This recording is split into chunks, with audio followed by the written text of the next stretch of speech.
नमस्कार, मैं हूँ विजेंद्र और आप देख रहे हैं सबका संदेश। आपको पता होगा कल हाल ही 32 बंगला रोड में गैरेज रोड वहाँ पे एक बॉडी मिलता है। बॉडी मिलने पर झाड़ियों पर एक बॉडी मिलता है। बता दें वो शाहरुख खान का बॉडी था जो डीपरापारा का रहने वाला था और वो दो दोस्तों के बीच में विवाद हुआ था पैसे को लेकर। बता दें 1.5 लाख रुपये पैसे को लेकर काफ़ी विवाद हुआ था। वो जो है कि पैसे को लेकर काफ़ी घुमा रहा था। उसके बाद उसने रायपुर से निकलता है और शाहरुख खान के पास जाके पहुंचता है और उसके साथ दारू पीता है। बटालियन में दारू लेता है, पीता है, चिकन खाता है। उसके बाद उसने दारू पीने खाने के बाद उसके बाद उसको टॉयलेट लगते हैं, बोलते टॉयलेट जाएंगे। टॉयलेट जाने के बाद बहाने में उनको लेके जाता है। बता दें आकाश नाम का व्यक्ति है, उन्हीं का पैसा 1.5 लाख रुपये शाहरुख पैसा उनका लग रहा था। शाहरुख 1.5 लाख रुपये के चक्कर में उसने उसका हत्या कर दिया। बता दें कि पत्थर से कुचला, उनके पैर मतलब पूरा शरीर को पत्थर से कुचल के उनका पूरा हत्या कर दिया। हत्या करने के बाद उसने अपना जो कॉल है, वो जो आकाश का व्यक्ति है, जो आरोपी है, उस आरोपी ने अपना मोबाइल बंद कर दिया था। रायपुर से ही जब से वहाँ से निकला था, वो सोच और समझ के ही निकला था कि उनके आज पैसा नहीं दिया तो इनका हत्या कर देंगे। हत्या करने का प्लानिंग पहले से जमा के रखा था। बता दें कि दुर्ग के बस साइकिल स्टैंड है, वहाँ पे जो है जो शाहरुख खान हो सके वहाँ से व्यक्ति वो काम करता था। उस व्यक्ति से वहाँ से उसको लेके आता है, उसको दारू पीता है, बटालियन में बैठ के दारू पीता है, चिकन खाता है, चिकन के बहाने बाथरूम में टॉयलेट के बहाना झाड़ियों में लेटता है। जो 32 बंगला के जो बाजू बाजू में झाड़ियों है, जो बाड़ियों में ले जाता है, उनके बाद उसको वहाँ पे गिरा दिया जाता है। गिरा के पत्थर से उनका कुचल के हत्या कर दिया जाता है। बता दें हत्या करने के बाद आरोपी फरार हो जाता है। आरोपी फरार होने के बाद तत्काल दुर्ग पुलिस ने उनको लगाम लगाने के, आरोपी को पकड़ने के लिए पूरा 3-3 टीम लगाता है कि जल्द से जल्द पकड़ा जाए। लेकिन आज एक ही दिन में ही दुर्ग पुलिस ने शनिवार को ये घटना बीती और रविवार को आरोपी को गिरफ्तार कर लिया। गिरफ्तार करने के बाद सेक्टर 6 कंट्रोल रूम में प्रेस कॉन्फ्रेंस करता है। प्रेस कॉन्फ्रेंस में क्या कुछ कहता है दुर्ग एसपी ने, आप भी देखिए। और वीडियो अच्छा लगा तो लाइक कमेंट करना ना भूलें। धन्यवाद।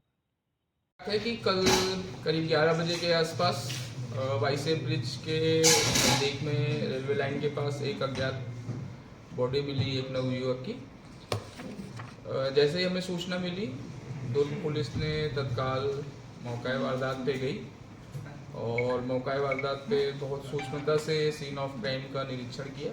वहाँ से सारी चीज़ें जो भी थी हम लोगों ने उसको ऑब्जर्व किया और वहाँ मिले एक स्टैंड की स्लिप से हमने उसको आइडेंटिफिकेशन कराया, जिसका नाम डीपरापारा निवासी शाहरुख के नाम पे पता चला। जैसे ही उसकी आइडेंटिफिकेशन हुई वैसे ही टीम्स अलग अलग जो हम लोगों ने 2-3 टीम बनाई, एक जो सीन ऑफ क्राइम और उसका पोस्टमार्टम और ये सब देख रही थी और बाकी 2 टीमें एक मृतक के बारे में पता करने के लिए और एक टीम की मृतक कहाँ था और उसका मोबाइल लोकेशन ये सब, तो इस इश्यू की एक अलग टीम लगा के तीनों तरफ से हमने जांच प्रक्रिया शुरू की और शाम होते होते काफ़ी कुछ क्लू हम लोगों को मिल गया था कि संदेही कौन है और आरोपी कौन है। उसके आधार पे हम लोगों ने कल रात में जो इसका मुख्य आरोपी था जिसने ये घटना को अंजाम दिया था, आकाश नंदनवार, उसको हमने कल रात में रायपुर से गिरफ्तार किया और फिर रात भर उससे पूरी घटना के बारे में जानने की कोशिश की, पूरा विवरण लिया।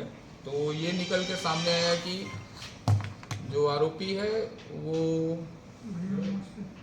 पहले से कई सारे ऑनलाइन गेम्स, कई सारे लोन्स लिया हुआ है, पैसे लिए हुए हैं, उधारी ली हुई है, तो उसके ऊपर पैसे का एक बर्डन है। उसी तारतम्य में इसने 1.5 लाख रुपए जो मृतक था उसको दे के रखा हुआ था और मृतक से कई महीने से 1-2 महीने से वो पैसे वापस ले रहा था, तो मृतक वो पैसे वापस करने में आनाकानी कर रहा था। बीच में फिर वो जेल चला गया, मृतक जो था बीच में जेल से फिर आया तो कांटेक्ट ही नहीं कर रहा था। मतलब ऐसा स्थिति हो गई थी कि वो इसका फ़ोन भी नहीं उठा रहा था आरोपी का और वो उसको निगलेक्ट कर रहा था। तो उसी को संज्ञान में देखते हुए उसने ये डिसाइड किया कि आज अगर मतलब बात नहीं बनी तो किलिंग करेंगे। ये इसलिए मतलब हम लोग बोल सकते हैं क्योंकि हमने उसकी मोबाइल उसने सर्च किया है, तो उसने चोरी करने से लेके ड्रिलिंग, गैस कटर, दीवार में छेद कैसे होता है, गन्स, इस सब पे काफ़ी कुछ उसने सर्चिंग किया हुआ था। तो जिसके आधार पे ये निकला कि मतलब वो थोड़ा प्री माइंडेड या कुछ ना कुछ माइंड में लेके चला। तो वो 23 तारीख की रात वहाँ से निकला, रायपुर से, जब वहाँ पे वो काम करता था वहाँ से वो ट्रेन से निकला और तभी से उसने फ़ोन ऑफ किया। मतलब उसके दिमाग में उस दिन से इंटेंशन था कि या तो आज पैसा वापस करेगा तो ठीक है, नहीं तो आज कुछ ना कुछ करना है। वो ट्रेन से दुर्ग आया, दुर्ग रेलवे स्टेशन पे उतर के उसको पता था कि इंदिरा मार्केट के साइकिल स्टैंड पे स्टैंड है, वहाँ पे मृतक जो है वो काम करता है। वहाँ उसने काफ़ी सर्च किया उसको, वो वहाँ नहीं मिला। तो उसने एक अननोन व्यक्ति के नंबर से हेल्प लेके कि हमको कॉल करनी है, उससे कॉल कराया, कॉल किया इसके नंबर पे और फिर उसको उठी तो फिर वो गया। आधे घंटे बाद मृतक पहुंचा। मृतक के पहुंचने के बाद फिर उसको बाइक पे लेके वो लोग बटालियन के पास जो दारू भट्टी है वहाँ गए। वहाँ पे उन्होंने थोड़ी शराब पी और कुछ खाया पिया। वहाँ से वो फिर आए और टॉयलेट करने के नाम पे वो 32 बंगला के सामने वाले एरिया में उधर दोनों गए। वहाँ पे दोनों की बहस हुई और उसने धक्का दिया, वो गिरा और बगल में जो पत्थर था उसी पत्थर से फिर उसने उस घटना को अंजाम दिया।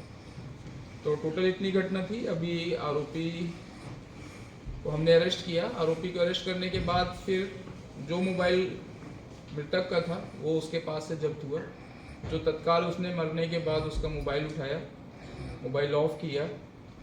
मोबाइल ऑफ करने के बाद मोबाइल से सिम अलग किया। तो मोबाइल और सिम दोनों आरोपी के पास से हमने बरामद किया है। तो पूरी घटना इतनी थी और अभी आरोपी हमारे मतलब पास है और आज हम उसको पेश करेंगे अभी कोर्ट में। सारी जांच पड़ताल और पूछताछ हो चुकी है, लगभग कंप्लीट है और मोटिव बस इतना था कि उसके 1.5 लाख रुपए मृतक के पास थे जो वो वापस नहीं कर रहा था और उसको घुमा रहा था। सर, आरोपी ने घटना को कब अंजाम दिया था? ये 23 तारीख की 10:30 से 11:30 के बीच की घटना है। रात की घटना है और वो 7:30-8 बजे से लेके 10 बजे तक वो दोनों घूमते रहे, जिसकी बहुत सारी फुटेज हम लोगों ने मतलब भिलाई से लेके इंदिरा मार्केट से लेके अलग अलग जगहों के मेरे पास फुटेज है, जिसमें वो सबसे पहले वो उसके ऊपर संदेह इंदिरा मार्केट में आया जब वो अकेले घूम रहा था और अकेले घूमने के आधे घंटे बाद फिर वो मृतक के साथ बाइक से दिखा। तो वहाँ से उसका संदेह गहरा है कि ये कौन है। और एक दूसरा क्लू मिला, जो हम लोग मृतक का मोबाइल का CDR चेक कर रहे थे तो उसमें 2 अलग अलग नंबर से कॉल आई हैं, उसी के नंबर से 2 अलग अलग नंबर से कॉल आई और एक क्लिक मतलब सिर्फ कॉल आई, मिस कॉल आई। फिर उसको मतलब तो वहाँ से ये हो रहा था कि कोई जानबूझ के मतलब मिसगाइड करने के लिए, जैसे उसने अपना फ़ोन ऑन किया 6 बजे, फिर फ़ोन कल सुबह ऑन हुआ उसका 10-11 बजे के आसपास। ये घटना जब हम लोगों ने 24 को ये खुला है उसके आसपास ही उसका मोबाइल ऑन हुआ और वापस रायपुर में ऑन हुआ। तो इन दोनों के संदेह के आधार पर उसको उठाए थे और फिर उसने पूरी घटना एक्सेप्ट की है। तो ये पूरी घटना है। मृतक का कोई आपराधिक प्रकरण नहीं। मृतक का कोई आपराधिक प्रकरण नहीं। मृतक का आपराधिक प्रकरण है, आरोपी का कोई आपराधिक प्रकरण नहीं। मृतक के 2 आपराधिक प्रकरण हैं। अभी हाल फिलहाल वो आर्म्स एक्ट में कोतवाली दुर्ग से जेल गया था और 4-5 साल पहले उसके खिलाफ 363-376 का भी मामला दर्ज हुआ था।